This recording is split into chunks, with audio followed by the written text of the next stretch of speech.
Professor Ricardo, bom dia, bem-vindo mais uma vez. Bom dia, Flávia, bom dia, Meg, bom dia, Darcy, e bom dia aos nossos ouvintes e nossos telespectadores. Tema de hoje, obesidade infantil, uma doença, uma epidemia mundial. Dá tempo de você mandar sua pergunta, né, Meg? Participar com a gente. Isso mesmo, mande a sua pergunta, a sua dúvida através do nosso WhatsApp, adicione aí 17 98806 0913. Professor Ricardo, vamos começar com aquela pergunta, e eu me coloco no lugar de mãe, que a gente sempre quer ver os filhos gordinhos. Se tá magrinho, a gente acha que não tá com saúde. Mas a obesidade ainda é um problema recorrente na criança? E seríssimo, e crescente. E nós temos que entender, existe realmente uma cultura do brasileiro a olhar uma criança que apresenta um sobrepeso, por exemplo, taxar, nossa, que fofinho, né? Nossa, que criança linda, que saudável, forte. Mas nós temos que tomar muitos cuidados, porque o sobrepeso já é um indício de risco à obesidade. Então, nós temos que ficar atentos a isso. Então, nós temos dados importantes. Da década de 70 para cá, aumentou o nível de sobrepeso e obesidade em 6 vezes. Nossa. Na década de 70, as crianças eram em 3% apenas de obesidade.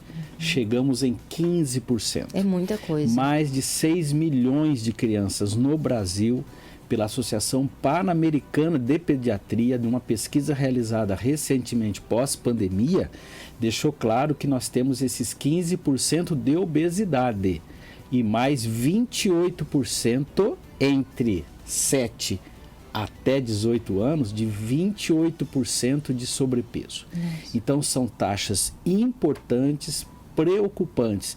E nós temos outros dados dos grupos, né, que envolve pesquisa científica, dos grupos de educação física, dos profissionais de educação física, né? Porque eles estão na linha de frente, eles veem as crianças se desenvolvendo nas escolas e tal. E eles têm demonstrado muita preocupação e, alinhado com associações de pediatria no Brasil, tem declarado exatamente isso. O aumento não só do sobrepeso, porque sobrepeso é possível de você controlar mais rápido, mas da obesidade. E as crianças, pasmem, de 5 a 9 anos são as crianças que mais estão preocupando. Nossa, pequenininhas. Sim, sim. E a partir de que momento a gente precisa, então, professor, ficar atento ao excesso de peso nas crianças? Nós temos o entendimento de que todas as crianças fazem consultas regulares com seus pediatras, não é isso? A gente tem esse entendimento, o Brasil tem a grande malha, né, das UBSs, dos postos de saúde, então nós temos esse cuidado. Quando o médico pediatra observa que a criança está 10% acima daquela taxa natural de crescimento, lembra quando nós vamos no pediatra, ele não mostra um quadrinho mostrando aquela taxa de evolução, curva, né? Aquela curva? Quando está 10% acima daquilo, ele já liga o sinal de alerta para a mãe e para os pais. E isso nós temos que ter como regra, viu? 10% ultrapassou aquelas curvas. Nós, obviamente, não temos isso no nosso dia a dia. Por isso que é fundamental levar as crianças regularmente para avaliações preventivas e, nesse sentido, fazer essa observação. Agora, quem são os primeiros a observar? Isso que é importante, família. Depois, profissionais de educação física, professores nas escolas são fundamentais.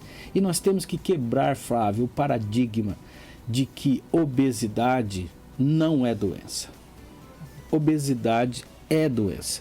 Nós temos que respeitar as características físicas, nós não podemos gerar bullying, nós não podemos gerar desrespeito às diversidades corporais que nós temos. Mas, cientificamente e no sentido médico, quando nós temos a caracterização da obesidade, nós temos os riscos de muitas doenças. Isso já está constatado cientificamente há décadas. Então, vale o alerta. O alerta é para que, quando há obesidade, há necessidade da intervenção como tratamento. Falando desses riscos, professor, quando a gente fala sobre obesidade, a gente sabe e decora os riscos para o adulto. Problema no coração, problema na coluna, vários problemas. Diabetes na criança, ela também tem esses mesmos riscos? A mesma coisa, porque nós somos muito o que comemos. nós somos muito o que fazemos do nosso corpo. Isso a pediatria, a psicologia já tem nos orientado e principalmente a profissão de nutrição. Então, a obesidade infantil leva, primeiro, o risco de obesidade leva a diabetes. É Já real. criança. É real. Colesterol elevado e sobrecargas cardiovasculares. Isso é real.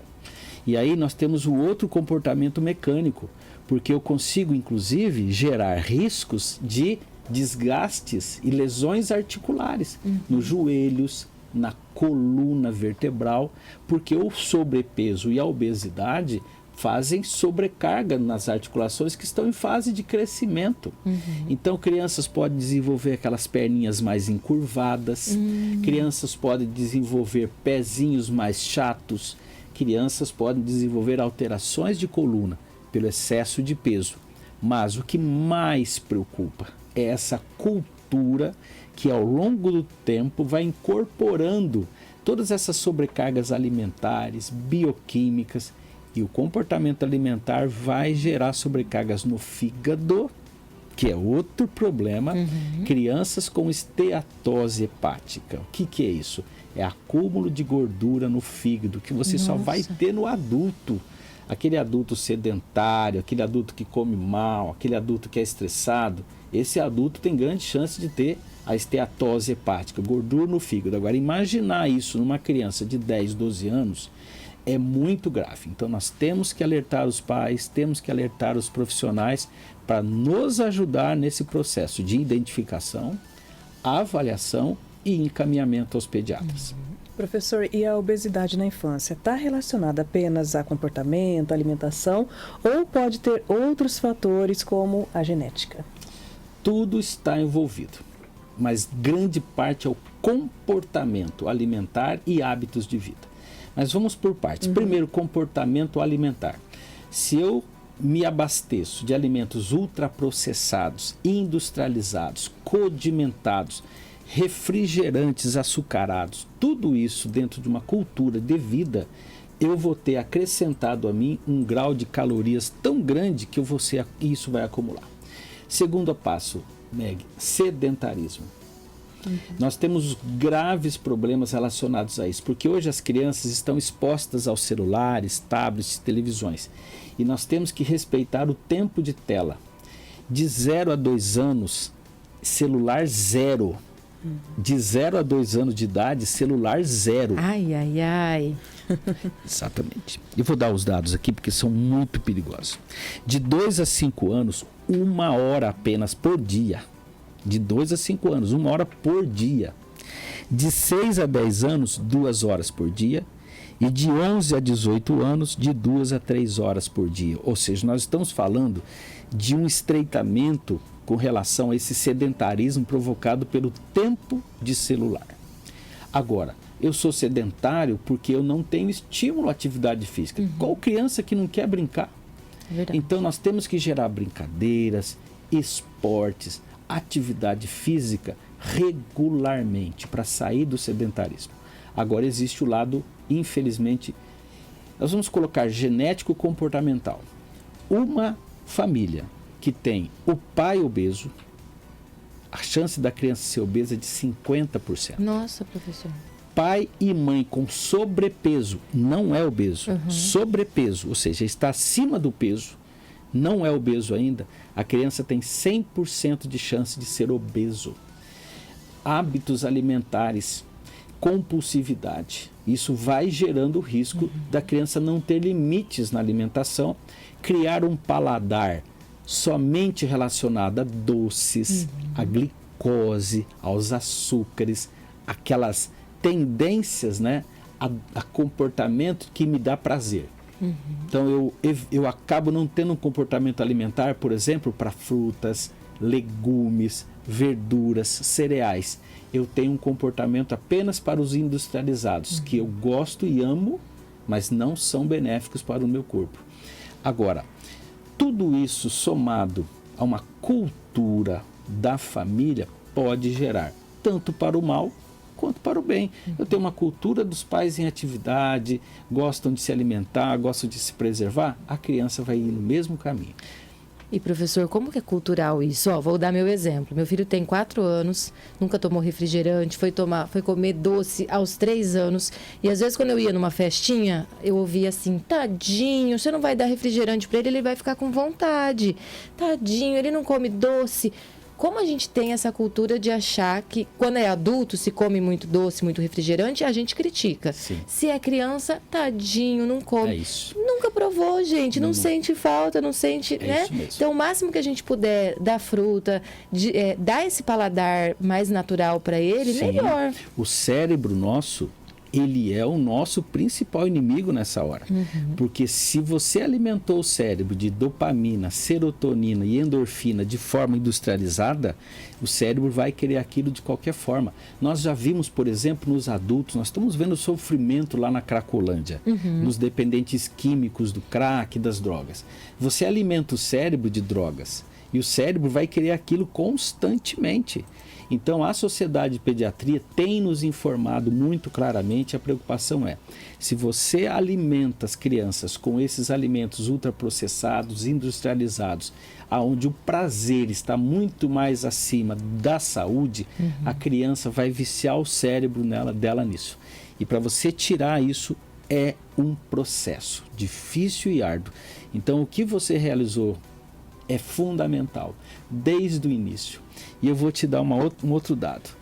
Você sabia que a amamentação, ela é protetora à obesidade? Ah, não sabia. Quanto mais tempo a criança amamenta no peito, menores riscos da obesidade. Por quê? Porque ela cria um mecanismo de saciedade cerebral. Essa criança, ao longo do tempo, ela vai aprender limites físicos durante a alimentação. Agora, crianças que acabaram tendo um risco maior de obesidade é aqueles que o desmame foi precoce. Em função de todos os motivos, a gente aqui não quer discutir os motivos, são vários. E normalmente muitos são relacionados às dificuldades maternas para isso. Mas é um dado que a gente precisa fazer e todos os pediatras estimulam que a criança nos 6 primeiros meses só tome leite materno. E que a criança possa ficar no mínimo 1 ano em amamentação. A minha filha, Laura, ficou 2 anos amamentando e com um processo construtivo da alimentação. Hoje a Laura não é obesa, pratica atividade, pratica dança. Obviamente que são oportunidades que a gente consegue dar, mas ela é uma criança que tem um cuidado alimentar e ela mesma se policia. Sabe outra coisa para que a gente possa fechar assim? A criança, se ela sabe se alimentar e se ela constrói o próprio alimento, ela se torna uma criança saudável e consciente. Mas como é que é construir o próprio alimento? Como faz isso, professor? Ela ajudar na confecção de uma salada, ela ajudar na confecção do alimento. Uma mãe, uma avó que tem essa habilidade, né? E tem o tempo, ela pode estimular as crianças a fazerem isso. Crianças estão sob o cuidado de uma outra pessoa, que essa mãe, que esse pai estimule essa criança a fazer seleções de alimento, pratos coloridos, pratos diversificados, né? É muito comum, por exemplo, uma criança ir num restaurante aquilo e ele pega arroz, batata frita e uma proteína, às vezes um frango. Olha que pobreza nutricional ali. Tem energia, ok, mas nós precisamos ter o quê? Saladas, prato colorido, verduras, legumes, leguminosas, que estão dentro da linha de frente da saúde preventiva que a medicina nos dá. Muito bom. Professor, tratamento. Tem uma criança obesa na minha casa. É preciso tratamento médico, às vezes com remédio, mesmo para criança? Remédio não. Na verdade, orientações comportamentais. E também associados a um padrão de correção também dos pais. Verdade. Porque associar pais e crianças em programas de orientação pediátrica, orientações emocionais, aí vem psicólogos, orientações nutricionais, aí vem o nutricionista. Mas, Flávio, o bom senso é mais do que necessário nessa hora. O tratamento envolve, então, a equipe multiprofissional. Quando é obesidade, Tratamento é isso. Que haja, inclusive, os profissionais de educação física precisam ser valorizados nessa hora. Porque eles estão nas escolas, eles podem estar numa academia. Nós temos, por exemplo, em Votuporanga, uma academia Kids. Sim. E é muito importante esse tipo de empreendedorismo, porque nós temos que dar oportunidade para as crianças em fazer atividade física. Mudou muito o conceito da nossa vida? Mudou. Eu tinha pelo menos 4 campos de futebol à minha disposição. Eu brincava na rua, eu brincava na terra. Hoje mudou. Então, se mudou esse conceito por causa de segurança e outras coisas mais, nós temos que oportunizar aquilo que nós tivemos, aquilo que os nossos avós tiveram, nossos tios tiveram. Agora, Flávia, dentro do comportamento que nós chamamos de tratamento, a atividade física precisa estar dentro dessa linha de frente. Porque se não estiver, não há tratamento efetivo. Professor, quais as dicas de prevenção? Como prevenir a obesidade? Bom, nós estamos nesses 2 patamares muito claros. Alimentação saudável e atividade física regular. Independente de qualquer coisa, a criança precisa brincar, a criança precisa gastar energia, a criança precisa vivenciar o mundo, o corpo que ela tem e fazer com que todas as pessoas ao redor trabalhem em função disso. Uma criança magra não significa que ela está doente. Uma criança magra, ativa, produtiva, feliz, é uma criança saudável. Agora, temos que interpretar que a criança, ela é feliz em todas as situações. Mas nós, como adultos, precisamos ter o olhar preventivo. Minha criança, ela tem um sobrepeso, ela é feliz, ela tem atividades, ela se envolve com a comunidade, com a escolinha dela, com os amigos dela. Ok. Mas vamos levar no pediatra, papai? Vamos levar no pediatra, mamãe? Será que nós não estamos acima do normal? Ou mesmo, e aquelas crianças que ficam muito tempo nas suas casas, nos seus apartamentos, né? Será que nós estamos dando uma qualidade de vida para essa criança? Então, são todos esses aspectos, Mary, que nós temos que entender como saúde preventiva nessa questão. Muito bom, recado tá dado, tenho certeza que foi uma aula muito esclarecedora para todo mundo que está nos acompanhando. Quero agradecer mais uma vez, professor Ricardo. Prazer é o meu, Flávio. Você não tem noção o quanto a gente enriquece o nosso público, porque o nosso público não só é ouvinte, mas ele distribui essas informações. Ele faz com que todas essas coisas cheguem a mais pessoas. Então a gente agradece demais a sua participação, demais mesmo, porque é por meio desse tipo de participação que nós vamos alcançar muito mais pessoas em saúde preventiva sempre. É isso aí, recado tá dado. Obrigada, professor. Eu que agradeço.